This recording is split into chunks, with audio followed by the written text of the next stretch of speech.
Hi hello నమస్తే welcome to box office. నేను Sindhu.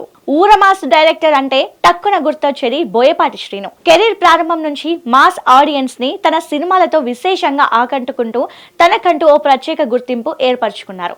Mass సినిమాలు చేసిన తన సినిమాలో ఫ్యామిలీ ఆడియన్స్ కి కనెక్ట్ అయ్యేలా బలమైన ఎమోషన్స్ సీన్స్ తో కట్టిపడేస్తుంటారు.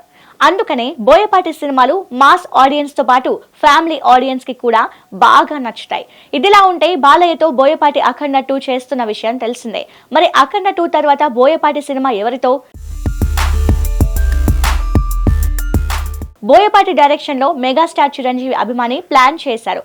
గీతా ఆర్ట్స్ అధినేత అల్లు అరవింద్ ప్లాన్ చేయడమే కాదు, ఒకానొక సందర్భంగా ఈ క్రేజీ కాంబో మూవీని ప్రకటించడం కూడా జరిగింది. ఖైదీ నెంబర్ 150 తర్వాత నుంచి ఈ క్రేజీ కాంబో మూవీ గురించి వార్తలు రావడం టాలీవుడ్ లోను సోషల్ మీడియాలోను ప్రచారం జరిగింది. కానీ ఇంతవరకు ఈ ప్రాజెక్ట్ పట్టాలెక్కలేదు. చిరు ప్రస్తుతం అనిల్ రావిపూడి డైరెక్షన్ లో ఫుల్ లెంత్ ఎంటర్టైనర్ మూవీ చేస్తున్నారు. ఈ సినిమా పక్కా ప్లానింగ్ తో షూటింగ్ జరుపుకుంటోంది. ఈ సినిమా తర్వాత శ్రీకాంత్ ఓదెలతో సినిమా చేయడానికి ఓకే చెప్పారు మెగాస్టార్. అయితే అఖండ 2 తర్వాత బోయపాటి ఎవరితో సినిమా చేయనున్నాడు అనేది ప్రకటించలేదు. కానీ మెగాస్టార్ చిరంజీవితో సినిమా చేయడానికి ప్లాన్ చేస్తున్నాడని ఇండస్ట్రీలో వినిపిస్తోంది.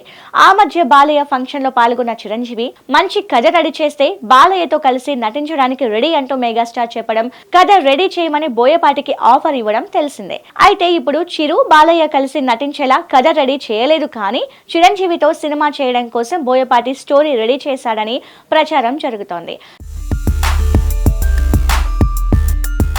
చిరంజీవి సెకండ్ ఇన్నింగ్ స్టార్ట్ చేసిన తర్వాత నుంచి స్పీడ్ మరింతగా పెంచి కెరీర్ లో దూసుకెళ్తున్నాడు. ఒకానొక టైంలో 4 సినిమాలను సెట్స్ పైకి తీసుకొచ్చి యంగ్ హీరోలకు సైతం షాక్ ఇచ్చారు, సర్ప్రైజ్ చేశారు. ఇప్పుడు విశ్వంబర రిలీజ్ కాకుండానే అనిల్ రావిపూడితో సినిమాను స్టార్ట్ చేయడం, మరో సినిమాను శ్రీకాంత్ ఓదెలతో చేయనున్నట్టుగా అనౌన్స్ చేశారు. అయితే బోయపాటి కథతో మెప్పించిన ఈ ప్రాజెక్ట్ ఓకే అయినా పట్టాలెక్కడానికి కాస్త టైం పడుతుంది. మరి బోయపాటి నెక్స్ట్ మూవీని ప్రచారంలో ఉన్నట్టుగా మెగాస్టార్ తోనే చేస్తాడో లేక వేరే హీరోతో చేస్తాడో చూడాలి.